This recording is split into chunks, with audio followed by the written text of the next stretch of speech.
You are listening to Talking Images, the official podcast of icmforum.com. Welcome back, everyone. I'm Chris, and today we are going to take a closer look at how we end up deciding who our favorite directors are, and how we approach ranking people with completely different styles, filmographies, cinematic journeys, and, well, philosophies and approaches to what cinema should even be. I mean, this is not the same as ranking films, where at least there's a single entity. We see it and it's done. We might have missed something, we might not have been in the right mindset, but at least for all the different film styles and goals out there, we have a kind of one-to-one comparison where we can look at how the film impacted us, how it made us feel, how captivated we were, and how it stayed in our memory. With directors, all that is almost out the window. We are in a situation where we are comparing filmographies of 5 to 10 films to 50 or even 100. We will often not have seen every single film a director has done, and in some cases it's possible we have not even seen the majority. What's more, we don't even necessarily know how integral the director was to each film, nor how much artistic freedom they had, if any. We're in situations where we may be comparing directors for hire, working with highly involved producers and studios, approving every decision, and people who write, cast, direct, shoot, and even edit their own work. So, how do we make sense of it all, and how can we approach actually ranking human beings, or shall we say their filmographies, talent, or effect? Is it a special connection we feel to their work? An appreciation of their style and craft?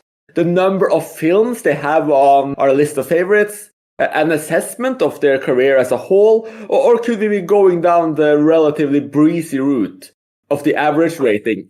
Or maybe all of the above and more. Let's find out, and let's see if you, dear listener, ranks directors like any of us. Or if you don't rank directors at all, in which case maybe we can share some tips on how to get you started. Our panel for this episode consists of two voices you likely know, my regular co-host Saul and Mathieu, as well as an exciting first-time panelist, Christoph, who has a, shall we say, special interest in ranking directors with a rather extensive personal project I'm sure we'll dive into and discuss a bit later. So before I bring on the regulars, just great to have you here, Christoph. Why don't you just give us a quick introduction of yourself so our listeners know where you're coming from? Hello, Chris. I am Christoph and I'm from Germany. I have been watching films for many, many years, for more than 2 decades, actually. According to Letterboxd, I have logged several thousand films already, with a lot of films watched day to day. And the main reason that Saul, with whom I'm going back for many years, back to the IMDb boards days, has asked me to join here for today is that I also have a very large directors league in which I am ranking 700 directors, every single director of which I've seen at least 5 films, by maybe a somewhat arbitrary way, from number 1 to number 700, from Rainer Werner Fassbinder to Neil Breen. Poor Neil Breen. Poor Neil Breen. And I'm looking forward to maybe discussing the way of ranking directors and how this list maybe isn't exactly my list of favorite directors if I would pull them from scratch. All right, that should definitely be interesting. So to get into that core question first, before we start diving into our ranking systems, it might be interesting to just hear from everyone about what they actually value in a director. I mean, how do you decide, like, regardless of ranking, regardless of putting directors up against each other one-on-one, what is it that makes a director a favorite for you? And for this, we can probably start with you, Mathieu. Hi, everyone. This is a difficult question because I know how to answer the ranking thing, but I agree with what Christoph said, that the ranking is not necessarily exactly reflective of how I feel. And so how do I know what makes a director I love? It's really hard to say. I guess I feel a personal connection to them through their work, and there are some directors that I respect a lot, right? And I like a lot of their films. I guess the obvious example for me would be Stanley Kubrick, right? Obviously, he's made a lot of films I like a lot, but I wouldn't say I love him as a director. I guess I don't. I understand kind of what he's doing, but I don't feel that connection. So I guess that's where I would go. And it's that connection. It's often hard to know where it comes from and how it manifests itself. So yeah, I don't have a neat answer, I suppose. Right, Mathieu, though there's some shots fired against the forum here, I think, because Stanley Kubrick has won 7 of 11 editions of the ICM Forum's favorite directors poll, so... I guess he benefits from the way we rank directors, which we are going to discuss, I think. Oh, right, yeah, good.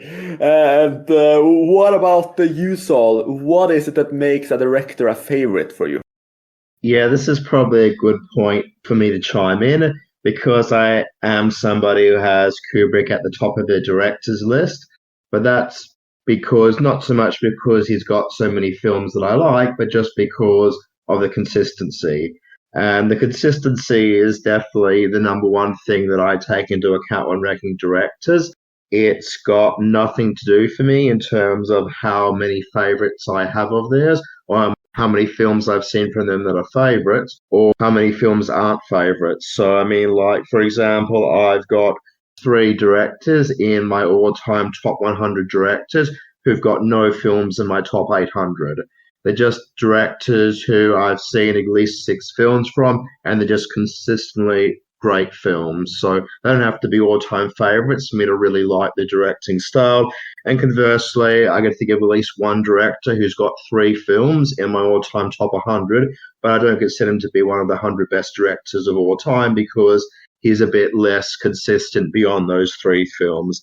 So for me, it's all about consistency, and I've got no maths behind it. I mean, I could put a system in place, but when I started off, I think with ranking directors, it was a very small list of around 50, and it's got up to 426 now, but that's built up slowly over time. So it was actually very easy for me to gradually slot directors in place because I guess I started off when I was ranking them with just a very small number. Well, that's interesting, the consistency. I guess people are consistently awful, don't get that benefit. What is that consistency? Is it just consistently great films or consistently good films? I guess a bit of both, depending in terms of where they'll place in my list. So somebody who's got, consistently good films, but not like all masterpieces, like James Cameron's the example I was thinking of, who's got 3 films in my top 100, the first 2 Terminators and Aliens. But his other films aren't really quite up there. But then again, Titanic's much better than people say. True Lies is a lot of fun. The Abyss was okay. So he's made consistently good films at least. So he's somewhere in the top 200 of my directors, just not quite in the top 100 section. In order to be in the top 100, I'd need to be consistently really great films. Like I've seen and really liked everything that I've seen from Xavier Dolan and from Alejandro Jodorowsky, but I haven't got any films in my top 800 films, but they're all consistently like great films. So they're top 100 directors for me. So I guess it varies a little bit, but for me, the consistency needs to be there for them to sort of be ranked in the top half of my list. Do you go by average rating at all, or is it just like a feeling you have about their general consistency? It's just general feeling. Okay. Like I've said before, there's no maths involved. I mean, I started off with 50 names. I've slowly added on more over the years because this would have been about 15 years ago, maybe longer, definitely in the IMDb days. I started off with a small number of names, and it's got more and more over time. And then the fun thing is after I watch a film, it can significantly change director's rating. But again, that's just basically done like by feel. So, you get somebody like Oliver Stone, and I saw Natural Born Killers, and I was so disgusted by that I think dropped him about 50 places in my director's list. One single film. One single film. Because, I love JFK, I love Platoon, I like Talk Radio and a few others from him. And then this film, Natural Born Killers, and I'm like, oh my God, or whatever, completely like fill out my top 50 directors just based on that. So a lot of it's based on feel, but for me, it's the only logical way to do it, especially when you consider the director isn't the only unifying vision that's driving a film.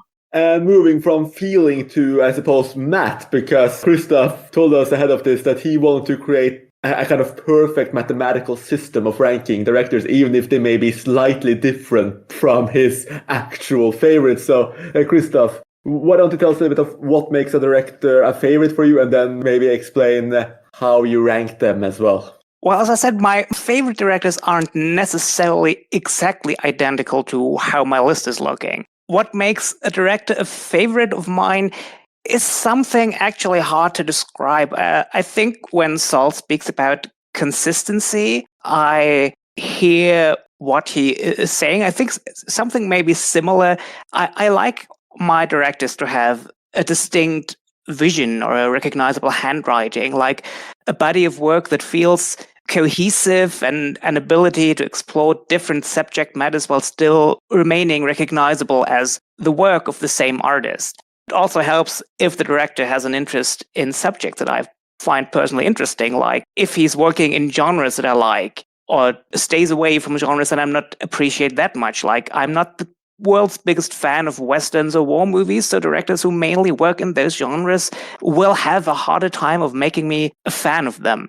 I define my favorite directors by what I like of them and by the best work, and I'm more likely to excuse a misfire as something that doesn't work by a director who's taking risks and failing at what he does, at least if he's failing in an interesting way or if she's failing in an interesting way. Someone who aims and misses is probably more likely to interest me than someone who doesn't. I'm not sure if that's particular to me, but I tend to appreciate directors more who have more of an input in their own films as they are also writing their own films.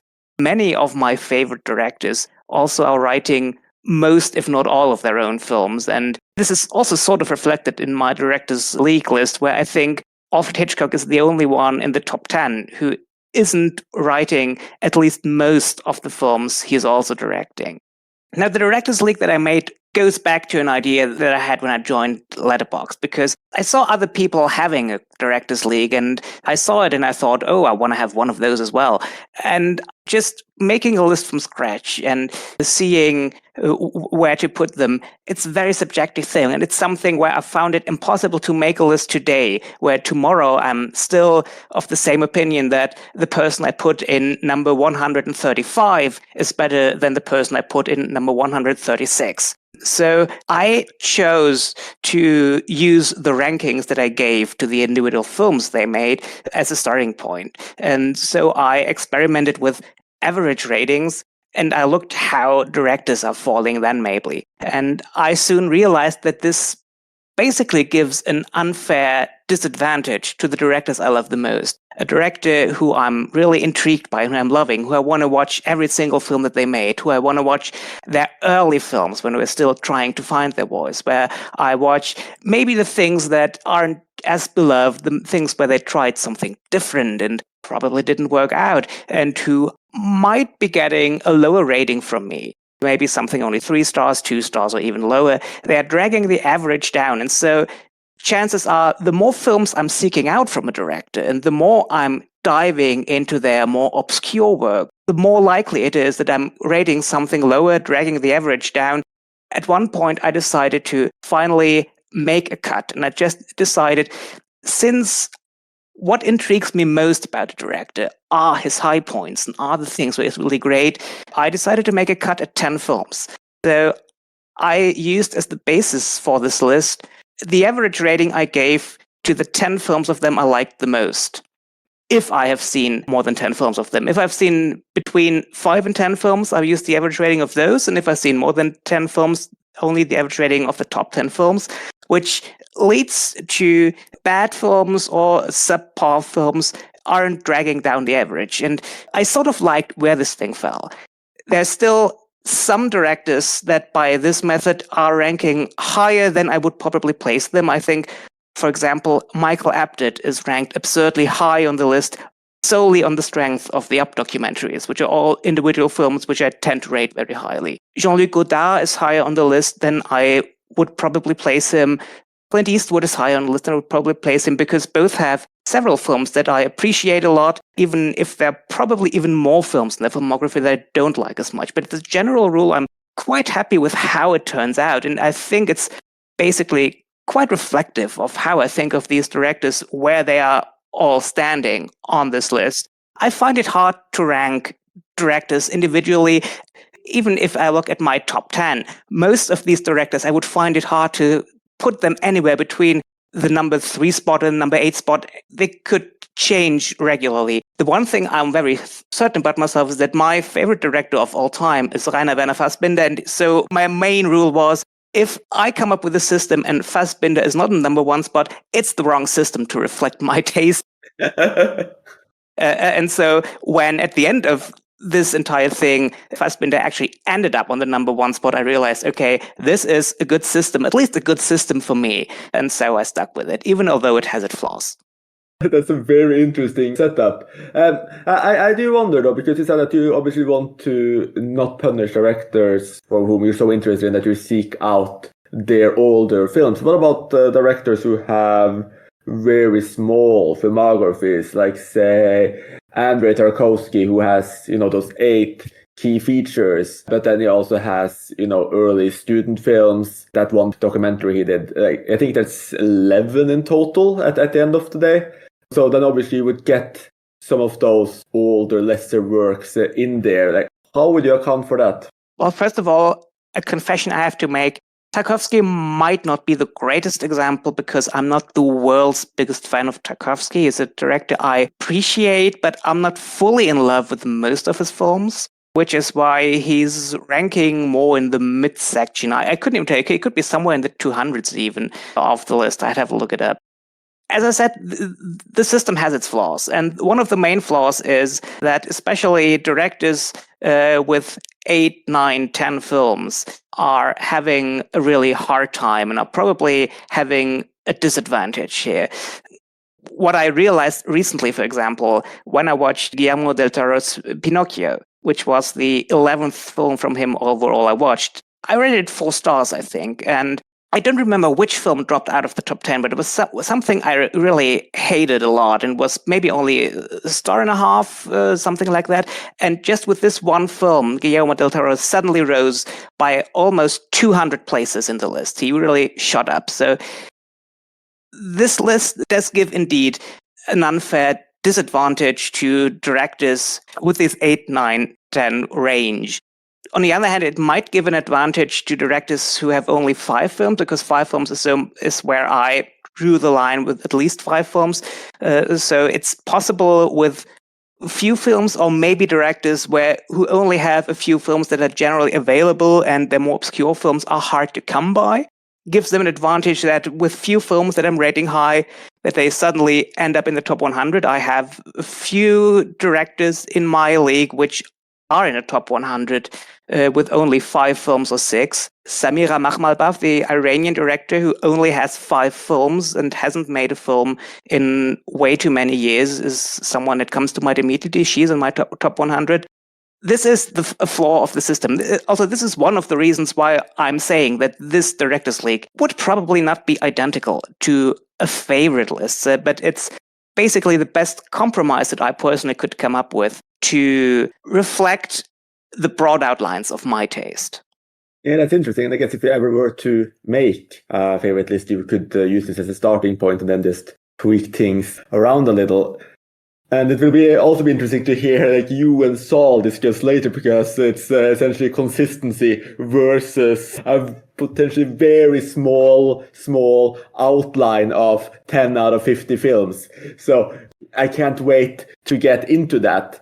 For me, I think I might be the closest to mature in terms of how I decide who my favorite directors are, and how a director becomes a favorite is usually a strong connection I feel to their work, a kind of excitement level I have.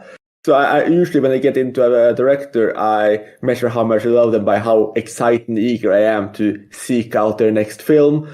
course, how much I love the films as well, but also just how much I love their impact. And I do try to look at how much influence they might have had in the work. I'm definitely more drawn to directors with their own voice and who stand out a little bit, because they tend to get my excitement levels up a little bit more as well.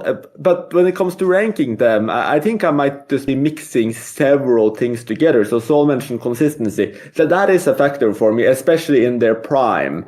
So I'm very forgiving. I can even completely ignore, say, an early student film, some TV film they did, perhaps forced it on the side but didn't take that seriously. I try to look at how much creative control they had over it, how much they cared about it. Like, was there a recession? Is it, all of the Japanese directors in the 70s who were forced to make exploitation films or be out of work? Or, say, Francis Ford Coppola after his studio got bankrupt. I tend to make exceptions for directors kind of forced to do lesser films. I tend to make exceptions for directors who are still finding their voice, like, say, Kenji Michiguchi, who I think made 60, 70 films before he felt like he had matured as an artist. Then it's just a general excitement level, a general number of favorites, a general balance and consistency in their work, and then I just put my feelings up against each other. So it's a very different system from Christoph.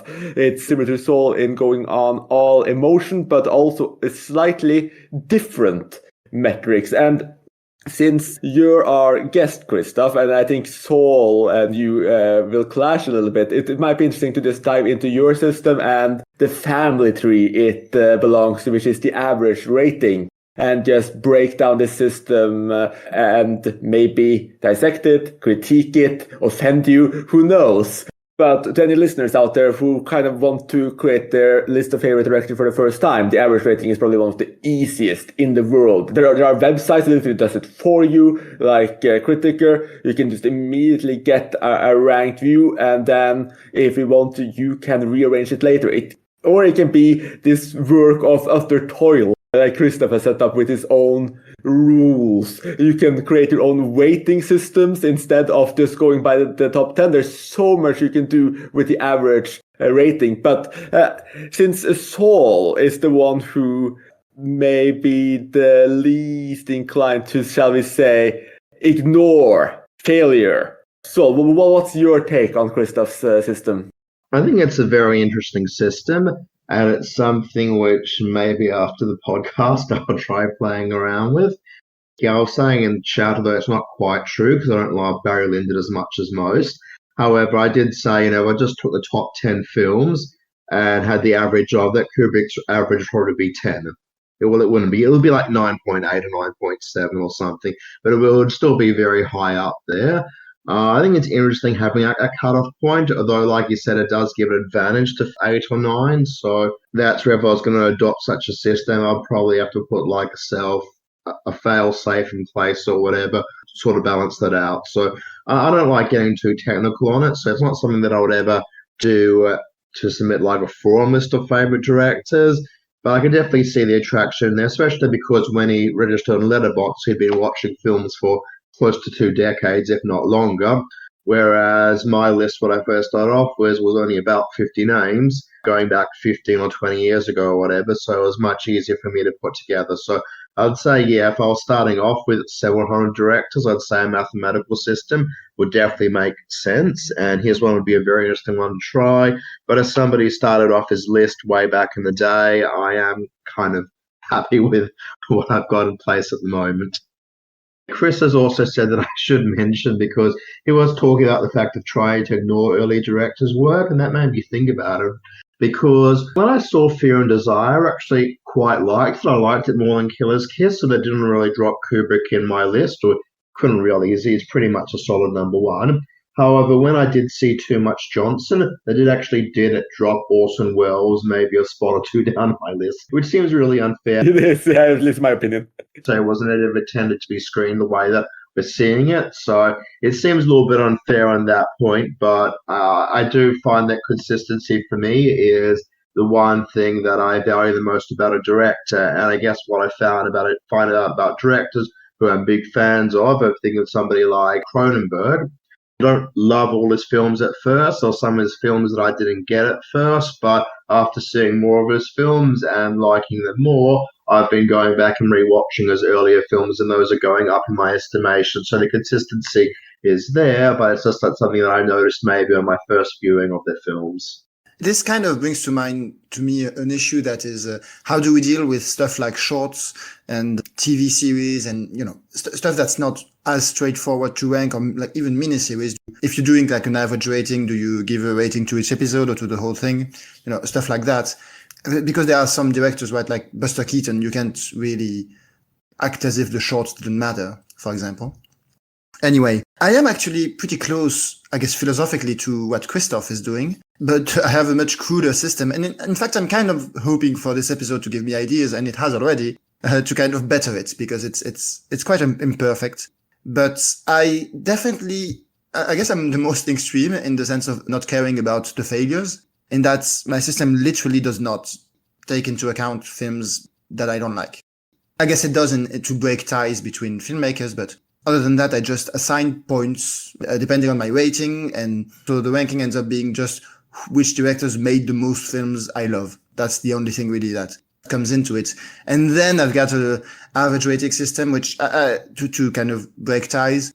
And I agree with Christoph that there's a real issue with directors you love, you explore their filmographies, and inevitably you see films that are just not great. I mean, Alfred Hitchcock was the example for me. I guess because I've seen a lot fewer films than you guys. As I explored his filmography, I realized, there's a lot of mediocre or okay films in there that are inevitably going to drop his ratings. And I kind of like the idea of picking a number like 10 or whatever works for you and just going off that. I think that's not a bad idea. I guess we should discuss what we do with shorts and stuff like that. I guess I don't have an easy solution, so I'm ready to listen to what yours are. Before that, I just want to attack Saul a little bit on dropping Wells due to Too Much Johnson. For those who don't know, Too Much Johnson is technically Orson Welles' debut film. It wasn't really Citizen Kane, though it kinda is. This was a film he made to be part of a stage play. So it was meant to be a stage play, and these clips were meant to be shown. He was missing some rights, so he wasn't able to stage it, and then years and years and years later, the clips themselves were cut together. And it wasn't even intended to be a proper film, comparable to, say, a multimedia exhibit in a way. And the idea that something that wasn't even intended to be a film or exist on its own is going to drop a director just feels unfair. I mean, if anything, for me, seeing Too Much Johnson, which I thought had a lot of quality in it. It actually worked when cut together relatively well, even though it's not a great film by a long shot. So yeah, if anything, this is a little bit what Christoph and some other people mentioned too, that you can appreciate a director for misfires, experiments you don't love. And this was definitely an example for me where I if anything, gained a little bit of appreciation for Wells.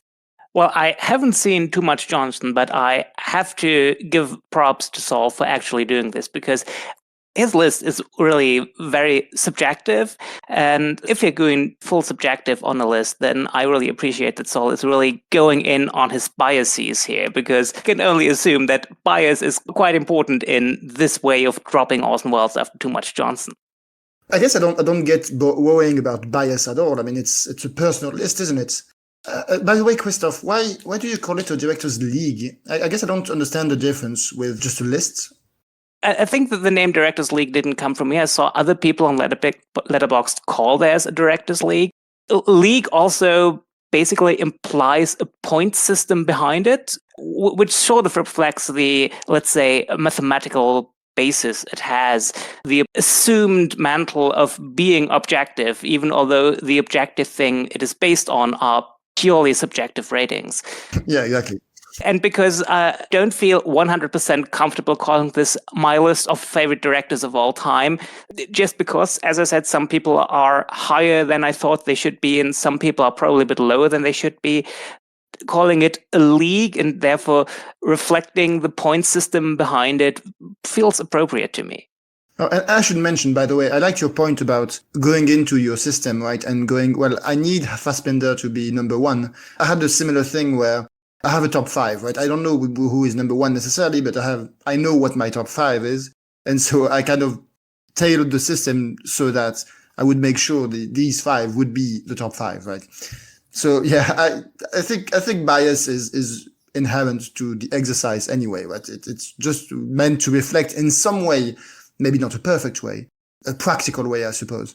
It is meant to reflect very subjective by definition our tastes. It certainly should that. It's in a way by basing it on averages, it's pretending to be fair, but it really no matter how you're compiling it, it will always go down to subjective taste. And I mean, that's what makes it interesting.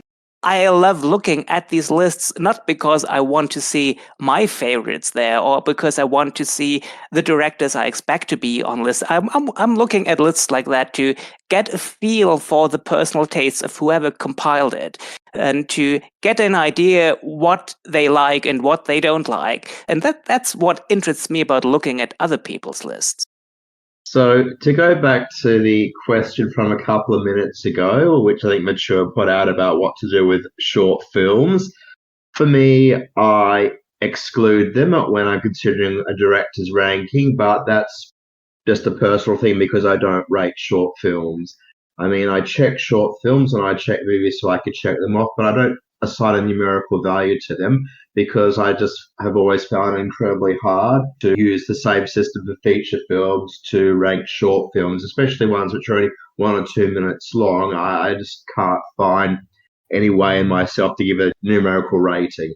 So since I don't actually rate short films, I don't include them in my considerations of director ranks, and same goes for TV episodes, commercials, anything else they've done. All that I'm considering is feature-length films. But what if you think like Georges Méliès is one of your favorite directors? How do you reflect that? Because he only made shorts, I'm pretty sure. Well, maybe he made some features, but directors like that who are maybe directors you actually love, but mostly worked in shorts.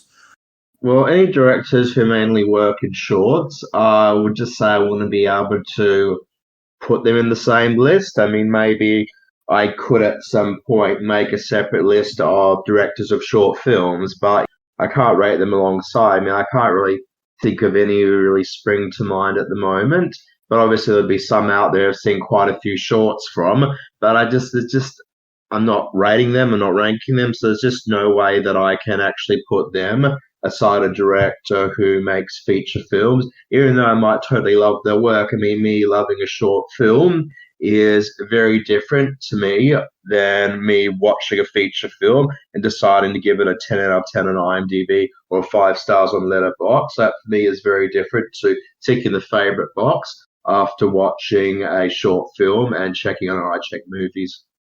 I don't really take short films into account either, unless it's a director who primarily makes short films. I don't think I have any directors consider a favorite right now due to their short films, but say for Jan Svankmajer, the short films do give him a push because he's someone who really did a lot of wonderful shorts. They're trippy, they're just as good as his feature work, and they just give him that push up my favorite list. Most of the directors I appreciate, follow, and I've seen a lot of films from are not primarily short film filmmakers. And in general, and this is part of why I have a bit of a prejudice against short films, is that when big directors tend to do a short film, they don't always take it as seriously as they would a feature film. For various reasons. They might just want to experiment with something in particular. They're not really making it for a large audience. And the quality is often much lower than the work they're putting a lot of effort in. There's exclusions to this rule, but because of this, I usually just ignore them altogether. Was the one that Scorsese did, which was essentially an advert for a casino again, for instance. I'm not going to count that. And I'm certainly not going to count adverts generally either. Well, for my system, I made the decision that basically everything that is on Letterboxd counts for my list. I personally love short films a lot. I think short film is an interesting art form and it requires a very unique kind of skill set to tell your story or to transport your vision within 10 minutes or less, or maybe 20 minutes or less. And I also found it interesting when compiling the list to see where people who mainly work in short films eventually fall. And so I have Chuck Jones and Jan Svankmajer They are ranking in my top 100. I got Zbigniew Rybczynski just barely outside the top 100. Don Hertzfeld's my top 100. So it was just interesting to see how directors who mainly work in the short form are falling within the list. As for directors who do sometimes short films on the side, if you're doing this cut of a 10, it doesn't really matter because the Keys to Reserve, I think that was the Martin Scorsese one you were talking about. It has a rating. It doesn't matter because Martin Scorsese has more than 10 films that I'm ranking above it. So it doesn't really matter whether I count it or not. So just using the short films and taking them into consideration as well mainly helps directors who are mainly working in short films. And I just found it interesting to see how they are ranking compared to the others. And for the people who don't just go off the top 10 films, how do short or perhaps more adequately TV movies, miniseries, etc., how do they impact how we feel about the director? Well, how I feel, I don't know. I mean, I don't have a system for how I feel. But how I rank, I guess, I do a very ad hoc system where if I feel like the short or the TV movie or even the TV episode, like for example, Rian Johnson. Rian Johnson directed a couple of Breaking Bad episodes that are important to me. I mean, I think they're great episodes. Then I do factor them in. I sometimes count them as half the points they would normally be worth. But again, it's just very improvised. But I guess I generally don't count them because I don't watch that many shorts anyway. But yeah, for some cases, I mean, Buster Keaton is the other obvious one where there are a lot of shorts and some really great ones. And so I count them basically at half points because I guess they're much shorter. So that feels fair to me. I include TV movies or made for TV films. I do include them in my estimation of a director, but again, that's because I'm going on feel, and that's because I actually rate TV movies on IMDb. But I don't rate miniseries, I don't rate television episodes, I don't rate short films, and I don't rate music videos. So those things aren't taken into consideration. Although I am a big fan of music videos, I find them one of the most interesting art forms out there. And if I did include music videos in there, I somehow managed to rate them. I don't know how. There would be some directors like Michel Gondry who would definitely float up towards the top there because he's done some incredible music videos. So it's something interesting, but it's not something I take into consideration. But I do take TV movies in, especially because with some TV movies you get things like Jewel from Steven Spielberg. Some places it's released as a TV film, other places it was released cinematically. So for me, basically the feature film format or the standard feature-length film is what I'm considering when I'm trying to compare directors against other directors. So you're, for instance, not taking in Fassbinder's World on a Wire to your account when you're looking at Fassbinder? Oh, that's interesting. I'll need to check that because I think its listing on IMDb changed around a little bit. Like at one stage it was a miniseries, another stage it was listed as a telly movie or something. So I'm pretty sure I've got that right because I've actually got that in my top 500 films. So it must have at some point been listed as a feature film. So that one I have got rated, and I'd say, yeah, alongside Despair, that's definitely one of the best things he's ever done. Chris is disappointed now because his attempt to create a war between Saul and Christoph has failed. You need to create that drama.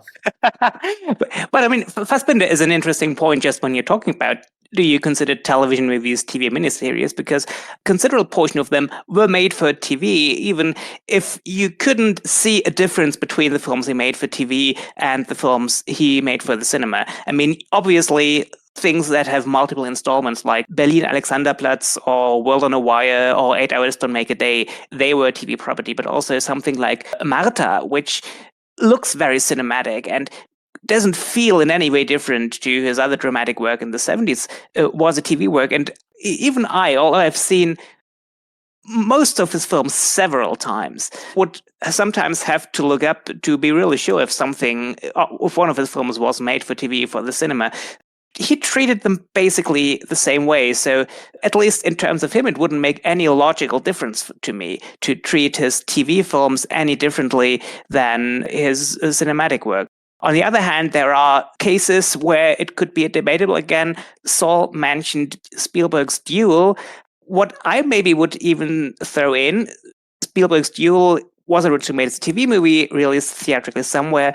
What about the Columbo episode that Spielberg did? It's also feature length. On the other hand, it's one episode of a long-running TV show. So you could wonder whether this Columbo episode, do you factor that in for Spielberg or not? Something else that I thought I might just mention, because it just sprung to mind, and it is actually interesting to consider that my all-time number 2 film of all time is Fanny and Alexander. I've actually only ever seen the 5-hour version, so even though I've got it rated as a 10 on IMDb and 5 stars on Letterboxd, I've actually never seen the 3-hour edit that those pages refer to. So I've only actually seen the 5-hour version. So that's a miniseries. And Bergman would probably still be in my top 10, even without Fanny Alexander, but definitely having that behind him definitely gives him a boost towards the middle of the top 10 rather than being towards the bottom of my top 10 directors. This is not related to the topic exactly, but I do want to mention a funny thing about Fanny Alexander. Personally, I've seen both versions, but the film version I saw first, and I saw it on a DVD I got from a library, and it was the film version, so I saw it on a TV screen. And then later on, I saw it was playing in a theater, so I went to see it, and it was the TV version. So I think it kind of highlights the absurdity of some of those differences after a while, I guess. Whatever version you feel is the best version is the one you should count. But that's generally my philosophy of I'm not really interested in the failures or, the weaker things. I could throw in Das Boot as well, which was, I think, originally made for the cinema, but there's also a very long TV edit. I mean, there are at least 2 director's cut versions, at least 2 TV versions. There must be 5 or 6 different versions of Das Boot, and some of them are clearly meant to be seen as films, cinematic films. Some of them are definitely TV miniseries. So it's very hard to categorize that. Basically, if you're making a difference between them, that you will always have cases where you must decide on a case-by-case basis. Yeah, to this day, I'm not sure which version I saw. I remember it was like 5 hours long, but there are like too many different versions to know. 5 hours sounds like one of the TV miniseries edits. Yeah, but it's not like the longest one. So I mean, it's not one of those theatrical cuts. But anyway, I still don't really know which one to check on ICM and stuff like that. Going back to Fassbinder and TV movies, for me, usually I give extra credit when there are limitations like that. Then you can still put out something that looks cinematic and is just utterly fantastic. I mean, Fear of Fear, for instance, is one of his best films in my mind, and that was made for TV. In some of these cases, you can tell that the budget is a little bit smaller. You can tell from the video print as well, but I think you're completely right. Fassbinder took all of his projects equally seriously, and his TV work is just so incredibly strong. I think it's interesting to balance him out with Bergman, who also worked a lot in TV. Looking past his 2 legendary miniseries, a lot of his TV work is generally not regarded that well. After he retired, and I'm using that in air quotes, he chose to only work in TV. So I think he made quite a lot of TV movies, but he kind of considered himself retired all the same. And those TV movies he made after are, at least in my opinion, nothing compared to what he did before. So that's an interesting discussion as well. So I guess if you'll allow me to kind of move on to something else, Chris, I was wondering what you guys think about what exactly we are ranking when we're ranking directors, right? Which is, it sounds like the way we all do it is we take how we rate the film in general and we apply that to the director, which is how I do it as well. But it's very auteurist, I guess. It's kind of looking at the film as a whole is what the director made. And so I was wondering myself if I couldn't have a system where I would kind of try and evaluate what the director specifically is bringing, because there are definitely films where I feel like the director is not necessarily bringing all that much, and it's all more the actors or whatever, the music, a combination of other things. And I guess for simplicity's sake, it's just a lot simpler to use the general score. But I've especially run into this problem when I've tried to rank like cinematographers and other things. And I started wondering, is it really fair to rank directors kind of with this kind of more film-focused view? I guess I wonder what you guys think about that. Well, I can start by saying that I might be the exception here. Then I mean, I for a director to be a favorite of mine, they do have to have made some great films at the very least. But I don't just go by how many great films I've seen from them or average rating or anything like that. I actually try to go by what they brought to the film and what they managed to do with very bad source material or just very limited tools. I guess it ties into author theory too, because I do look at what the director is contributing more than just the overall nature of the film, which means I might be disagreeing with author theory a little bit there. This in some cases, such as classic Hollywood, where it's very clear that the input of the director differs. I mean, I was looking at this earlier, and for instance, I don't have Mervyn Leroy among my favorite director, but he made some of my all-time favorite films, at least from classic Hollywood, like I'm a Fugitive from a Chain Gang. He made Gold Diggers of 1933. Like these are just glorious looking films. But if you look at Gold Diggers, for instance, I mean, at least 50% of the power there is from the choreography of Busby Berkeley.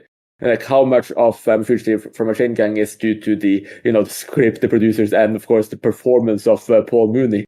So it's an interesting case, but don't just go by the films themselves. It actually is your system not like math based at all? Right? You don't have any formula. You just go, oh, I like this director better than this one. Yeah, pretty much.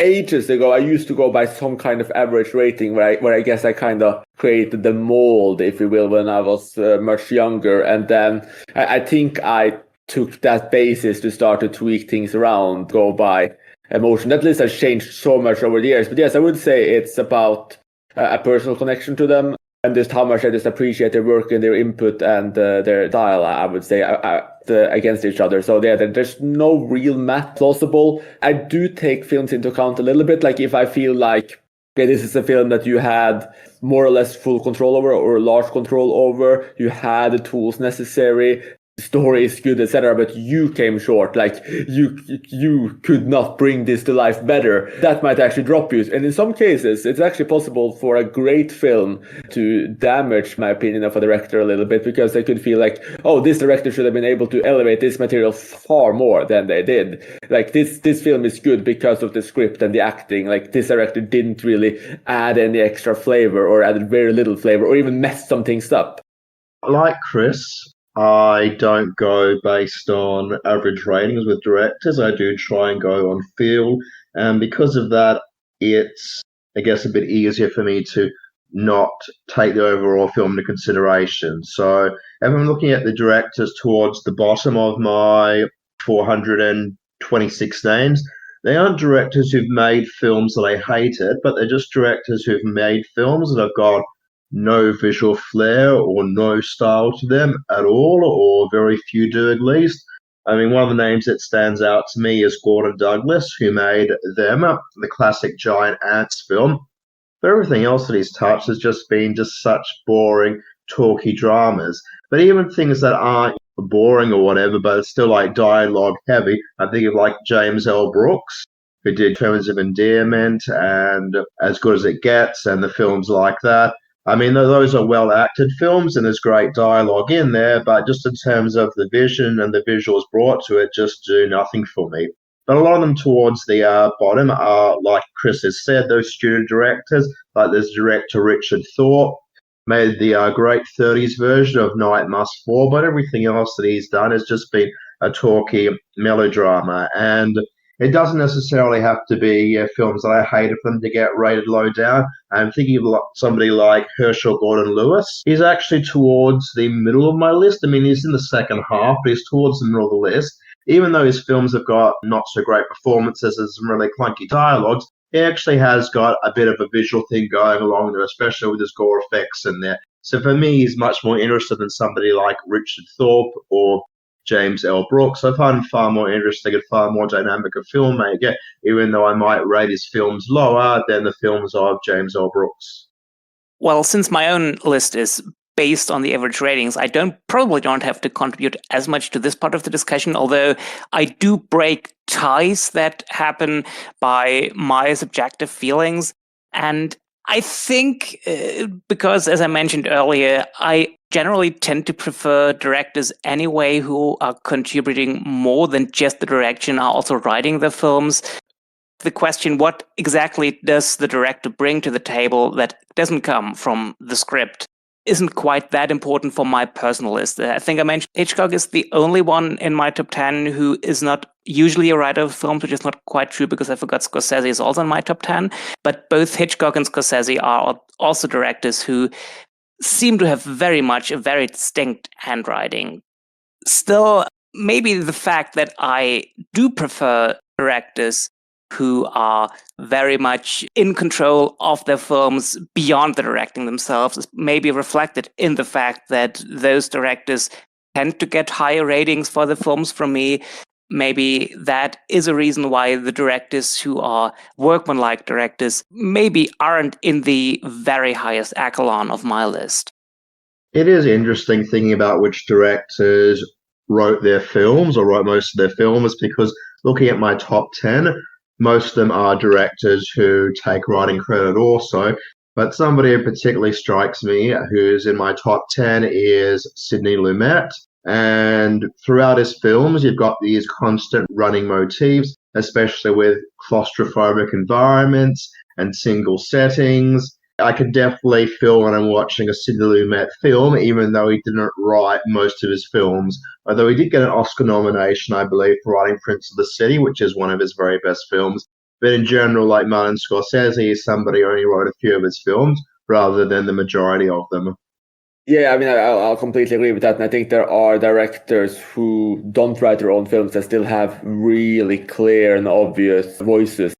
To move on to, I think it's your system, Matthew, number of favorites rather than the actual average. So just to elaborate, it's not strictly speaking number of favorites, but it's kind of close to it. It's basically, in my rank, I rate a 10 out of 10, right, is worth 5 points. A 9 out of 10 is worth 3 points. An 8 out of 10 is worth 2 points, and 7 out of 10 is worth 1 point. So anything that's below that is just not taken into account. And so it kind of functions similarly to number of favorites, but it's less restrictive, right? It leaves more room. Yeah, okay. For filmmakers who make a lot of films I like, even though maybe they haven't made many films I love. That's a really interesting system, actually. And now we're getting into full-on maths as well. So to possibly critique this system a little bit, and then feel free to throw in the gauntlets so we can get a little bit more drama. Would you then say that opposite of Soul, like consistency doesn't matter at all? Like if a director made, say, 50 films, like 3-4 of them are favorites, then there's a lot of good movies, but say 25 or well over half of those films are mediocre or worse, that would have zero impact on your assessment of them whatsoever. Yeah, I truly don't care. I mean, I don't have to watch those films. And if I watch them once and think they're crap, I don't have to think about them ever again. Yeah, I don't know why everyone cares about consistency so much. I don't know, like you don't look at, if Da Vinci made a bunch of crappy paintings, it doesn't change, what the great things he made, or, pick whatever art form you want. I guess it only matters when you're choosing what to see in a cinema, or I guess when you're choosing what to see, it's coming out and you haven't heard much about it, and all you know is the name of the director, then yes, okay. If a director is very inconsistent, it's going to affect how likely I am to see his film. But when I'm ranking directors, I'm looking at what have they done for me, I guess, lately or not. So yeah, I just don't care about anything that I don't like. I just don't care about it. I just don't like to think about things I don't like. Okay. Well, I was going to turn that around and you say, like, you care about what they did for you, but what about what they did to you, Mathieu? Well, I guess I put it on myself. I did it to myself.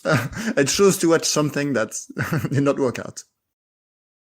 I guess I should say it doesn't not matter at all in the way I rank, in that the system I mentioned, it has a lot of ties. So I do an average rating thing where I try to compensate the directors who have seen a lot of films by. And so in that way, it does come into play to differentiate between directors. But that's it. Well, as my list is based on averages, it helps to have a lot of favorite films to just pull the average high, but it also awards consistency by directors who maybe I like a lot, but don't have that number of films that I really admire greatly. I just checked. I have 2 directors in my top 100 who have no film rated higher than 4, but on the other side have at least 9 or 10 films with a 4-star rating. So who are incredibly consistent at really making me like their films a lot, even if there maybe is the one thing that's missing. And these 2 directors are Agnes Varda and Tsai Ming Liang, who are both ranking my top 100. These are both directors who really deserve their top 100 spots, I would say. Maybe just purely basing it on favorite films and basing it on directors who make films that are really are making films, 5-star movies, takes a bit away of a chance for directors who are consistently very, very, very good and make films I like very, very, very much. Having a system that isn't only relying on which films are your favorite is sort of helping spotlighting these kinds of directors. It's funny you mentioned Agnes Varda because she's in the same situation for me. She made a lot of films I like and only one I would say I really love. And so if I didn't take into account 7 out of 10 movies for me, so just films I think are good, she would not be in my list. And similarly, right, because I kind of go a bit lower, she makes my list and I think I'm happy with that because I do like her a lot. Yeah, that's fascinating. I mean, Varda is actually my number 3 of all time, and I have a lot of movies I really, really love. But on the topics you both said, so number of favorites, number of films you like, it's interesting how your system is both a little bit similar and different, because for you, Christoph, I mean, the number of films you like or love doesn't really matter after I hit that 10 points. So let's say you have one of those directors who maybe have 20 or 30 films you consider great. Those 20 films below your top 10 are not going to affect any results at all. While for Mathieu, those films could shoot that director into his top 10 or even his favorite spot. Those films below the top 10 can still serve as a tiebreaker. They will not affect the general placement. They cannot make a difference whether I have someone in, let's say, the 70s or the 120s of my list. They can make a difference a few places up or down when the top 10 have the same average rating, because I made a crazy detailed version of how I'm breaking ties. But you're right. At a certain point, if there's a director that I'm really like, or the director I really love, and the top 10 define the general place where they are on the list, the films below the top 10 don't make that much of a difference. Just on the subject of directors and number of favorites, as I've said before, for me, a lot of it's going for feels. I've got 4 directors that I could count in my top 100 directors that have got no films in my top 860 or so, however long my favorites list is at the moment. What's kind of interesting is I actually have got a director in my top 15 who's got only 1 film on my list, and it's actually only just inside the top 500. So that's Shion Sono. Everything that I've seen from him has been quite amazing. None of it's really been a top level favorite for me, except for Love Exposure, which is the 1 film on my list. But I've thoroughly liked everything else I've seen from him. He's got such great visual flair, which is why he's a top 15 director for me, even with only 1 film on my list and only halfway through the list. The only thing about Shion Sono is he's actually done tons and tons and tons of films, and I'm only judging it based on the very few that I've seen. Which I guess brings up another point when you think about other directors with big filmographies, especially Takeshi Miike, if I'm pronouncing that correctly, who's got over 100 films. Can we actually properly judge a filmmaker who's made several dozen films if we've only seen a small chunk of it, like I have with Shion Sono? This is something that won't really affect Mathieu and Christoph that much, because those lesser films don't really exist. For me, it's a really interesting question, because I do actually take a sense of their overall career into account. I don't just look at the favorites. I look at the failures. I look at why they failed. I looked at what they brought to each film and how, like I said earlier, how much agency they had over each film, or at least I think they had. And that's obviously a big gray area. You never really know. So for directors like that, it's just really difficult to say, because with Mike, he has dropped quite far down my list over the years. And that's in large part just based on my lack of interest in his new films. So part of my appreciation for a director is how much excitement they conjure up in me. And I do take, say, the prime into account. So as one example, this is not a director with a massive filmography. I think he's only made around 20 something, but Masaki Kobayashi, he's one of those directors who took a very long time to kind of get into his stride.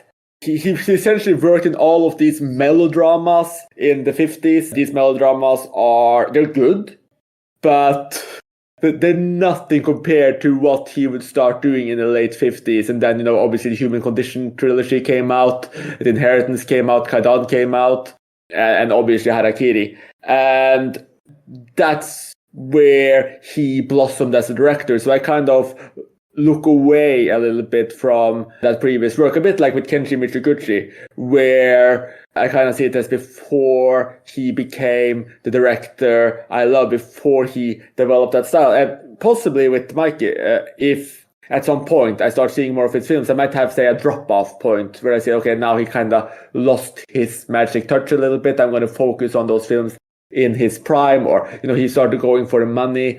Those films are going to affect his overall place with me, but it's variable, and I don't really know until I've seen that many of them. Like, I've skipped almost all of his films from the last decade. Like, I've seen very few. What I've seen I haven't been that impressed by, and that will definitely hurt him. And then I'll have to see how I feel when I finally watch 30, 40, 50 films he's done in, it's at least 20 films he's done in the last decade. That's going to have a big impact for sure.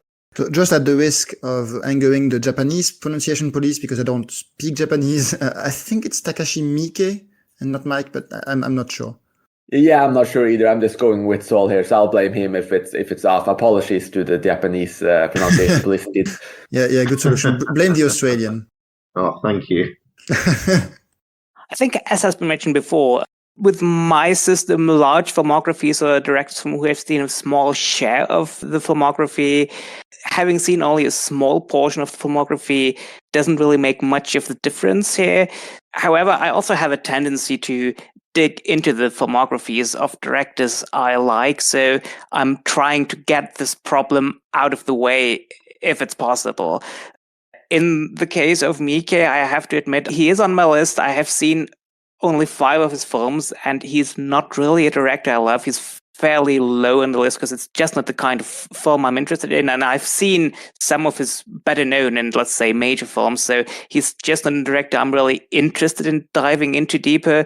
So I guess I'll have to say I'm maybe choosing to remain ignorant of the vast majority of his films, but I don't really expect this vast majority of his films to sway me to his side, because at least the ones that I have seen are among the more popular ones in his filmography. Something else that has sprung to mind, although I don't actually have a answer to it necessarily, is how do you guys treat directors who've done co-productions? I mean, I guess for me, because I'm doing it based on feels rather than average ratings, I can look at the Toby Dammett's segment, for example, in Spirits of the Dead. So I can look at segments that were done by directors, but then there's like co-director productions. You're not quite sure how much each director did. And then I guess you've got Power and Pressburger, where, as everybody says, Pressburger was more of the writer, but then Michael Power is higher in my directors list because of Peeping Tom, and because of that pretty much outclassing everything that the Archers did together. So I'm just wondering how you guys feel about co-productions, and whether you've separated Joel and Ethan Coen. Because I haven't, but Ethan Coen should actually be higher for me than Joel Coen now, because I didn't really like Tragedy of Macbeth too much. So how do you guys feel about co-productions?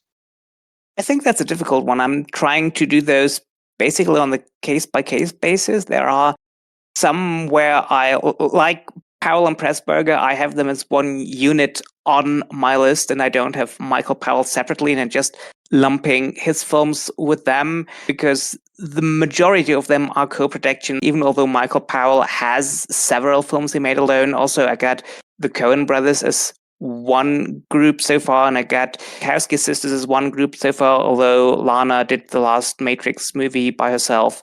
So it really becomes a question of at what point do, let's say, directed teams who are splitting or doing different things on the sidelines become individuals. And I don't have an absolute answer for that. It's really one where I'm deciding it in particular cases. I can't give from the top of my head an example where I decided to split filmographies. The only ones I have in my mind is where I'm still lumping them together, even although one of the two of them has made films individually. Maybe what comes to mind are Disney directors, where some of the old Disney classics had several credited directors and who then made different films on their own. It's not one where I could say there is a general guideline that I am going by myself. Yes, so I don't do director teams at all. I just do them individually. So, for example, the Dardenne brothers, I have a list for each Dardenne brother, even though it's literally the exact same list. And, I mean, it's pointless, but because if one day Jean-Luc decides to make a film alone, I mean, who am I to stop it? So, like the Coen brothers, for example, I do have two different lists. And actually, for the Coen brothers, it gets complicated, right? Because there are a bunch of films where only Joel is credited as a director, even though I think they would prefer it to be both of them. Anyway, so I do just go by IMDb. So I have Joel. He's in my top 5, actually. I love the Coen brothers. And Ethan is lower, but in practicality, for most lists, it ends up being just the Coen brothers. But in my personal files, basically, I do separate them. I do agree with Christoph that the Disney directors could be a big problem. Someone like Norman Ferguson or someone who is credited on a lot of these. Could he be in my list? I don't think he could be based on the point system, but if he could, it would be kind of a problem, right? Because he's not really the author. I mean, he's like one of 7 directors on Fantasia. I love Fantasia, but does that mean he's one of my favorite directors? I don't have really a solution to really big omnibus films. I don't think it's a big problem for when it's only 2 directors, because like Lana and Lily Wachowski, they both have obviously directorial control over their films, right? So I think it's fine to attribute it to both of them equally. I think with some of these, it's very easy because if you have a director couple, they rarely break up, or, it will break up if one of them dies.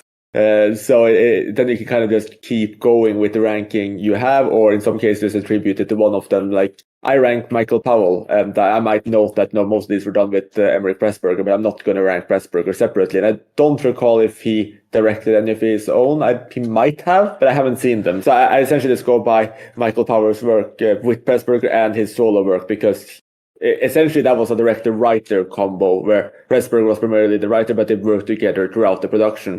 There are more difficult cases.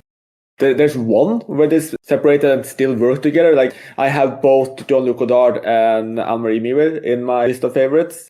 Obviously, Godard is the more established director. He's my favorite director of all time as well. So that's easy. Miwil only did 5 films of her own, and then I think like around 13 or so with Godard. I'm not checking the stats right now. So obviously that co-work has a big impact. But then my favorite 2 films of hers are not with Godard, so that helps it a little bit. But those can be complicated. I think the Coen brothers will probably be the most difficult. I still rank them together, but let's say they never make a film together again, and they're not that old. So both of them might, continue directing films for the next 2, even 3 decades, theoretically. If they never make a film together again, they both make 10, 15 films, or even just 5, 6, 7, where they just become very distinct. That may be a bit of a problem for the statistician. I mean, there's also the interesting case of films in which change directors midstream. Gone with the Wind is officially a Victor Fleming film, but we have parts that were made by George Cukor and Sam Wood.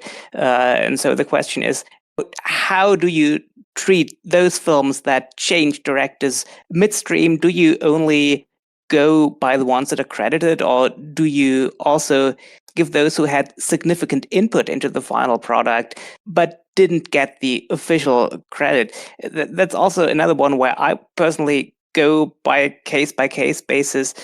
For example, I am counting Gone with the Wind not just for Fleming, but also for Cukor and for Wood, which also basically, especially in the case of Sam Wood, suddenly makes Gone with the Wind the best film Sam Wood ever made, which is kind of weird, I have to admit. The Wizard of Oz is another one. There are films where directors change midstream. Only one is credited, but it's fairly well known that much of the input was actually by someone else, where you really basically have to make, at least I'm personally making the calls on an individual basis, maybe more than one way to decide it would be the correct one. Yeah, that's a difficult question. I think one that instantly sprung to mind was The Last Days of Pompeii from 1959, which is officially credited to Mario Bonnard, a director most people probably haven't heard of or care about, but it was actually directed primarily by Sergio Leone.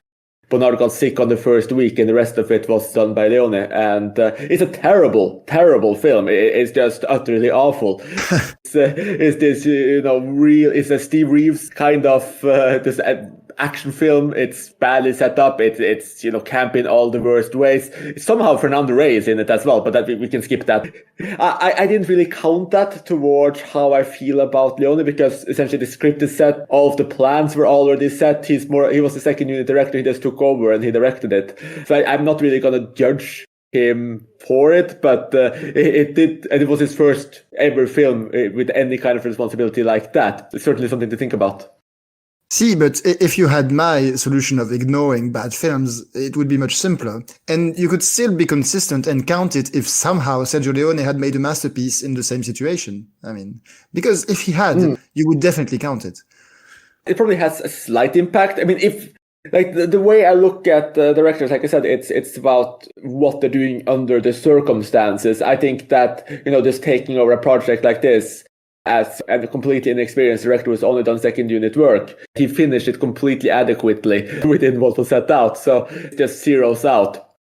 If he had, like Mario Bava, for instance, made several of these really weak Kaplan films as well, and some of those I actually count as positive, because the way he shoots them, there's a lot of really exciting action. He manages to elevate some of the action in different ways with the camera work, with the way he blocks actors, even though the story, the acting, etc. is way lackluster. He manages to do something extra there.